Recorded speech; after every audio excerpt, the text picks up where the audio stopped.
A princípio, para alguns autores, interatividade é diferente de participação, certo? Porque interatividade seria, muitas vezes, a possibilidade de você escolher entre opções que já estão colocadas.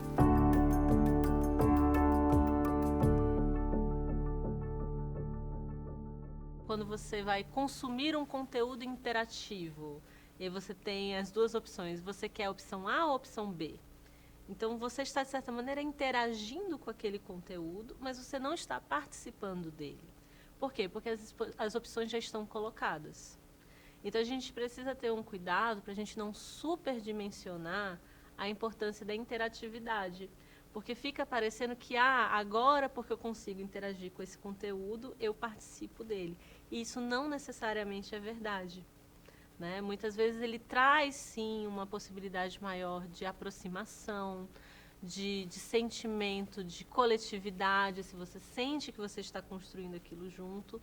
Mas, normalmente, quando ele traz mais isso, é quando ele vai para o viés da participação do que necessariamente da interatividade. Hoje em dia, na produção de conteúdo digital, a gente tem cada vez mais um mercado de nicho. O que isso quer dizer? Isso quer dizer que você tem cada vez mais pessoas produzindo conteúdo para grupos específicos, certo? Então, enquanto a televisão ela tenta produzir conteúdos que atinjam, interessem um grande número de pessoas, a ideia do conteúdo de nicho, e isso é muito o que acontece na internet, é suprir as necessidades e se comunicar com grupos menores. Esses grupos menores, muitas vezes, a eles é dada a possibilidade de participar do processo de criação, certo? Seja pela possibilidade de interagir dentro de um bate-papo online, dentro de uma transmissão ao vivo.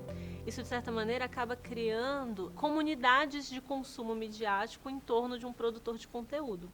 E os produtores de conteúdo online têm exatamente buscado monetizar essa relação, que ela é de cunho afetiva também, com as pessoas que consomem os seus conteúdos, né? Então você vê hoje em dia produtores de conteúdo que comercializam OnlyFans, que comercializam exclusividades de conteúdos, ou que, de certa maneira, pedem para você pagar uma assinatura para assistir um conteúdo exclusivo que está sendo publicado por eles.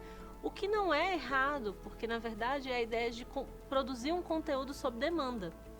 Né? Isso obviamente gera uma demanda para esses produtores de conteúdo, né? E aí fica dentro dessa demanda as expectativas das pessoas que fazem parte desse grupo. Então é claro que isso vai impactar os produtores de conteúdo, mas eu diria que isso é quase como uma dança, porque teoricamente eles atraem consumidores que estão a par do que eles já produzem. Esse aspecto interativo da internet, muitas vezes, fez com que as pessoas apontassem a possibilidade da comunicação online como um caminho para uma maior democratização da comunicação. De certa maneira, quando a gente percebe o que acontece hoje em dia na internet, é possível, sim, a gente visualizar que a gente tem um número muito maior de pessoas produzindo conteúdo. No entanto, essas pessoas produzem conteúdo em plataformas que não pertencem a elas e que são muitas vezes administradas conforme interesses dos quais elas não têm nenhum controle. Então, muitas vezes os produtores de conteúdo, eles ficam tentando corresponder ou jogar com um algoritmo que foi programado naquela plataforma para conseguir algum tipo de visibilidade. Então, se a gente for perceber realmente hoje em dia, a forma como a comunicação acontece online é condicionada pelo funcionamento dessas plataformas. E essas plataformas, realisticamente, estão nas mãos de poucas pessoas. Então, quando a gente realmente para observar, por mais que sim, é possível a gente criar formas de mobilização coletiva com maior facilidade. Sim, é possível a gente hoje em dia consumir conteúdos de diferentes fontes, de diferentes perspectivas, de diferentes lugares do mundo. Todas essas coisas são positivas, mas elas acontecem dentro de aplicativos e plataformas cujo interesse é sim obter lucros, e esses lucros e esse controle estão na mão de poucos.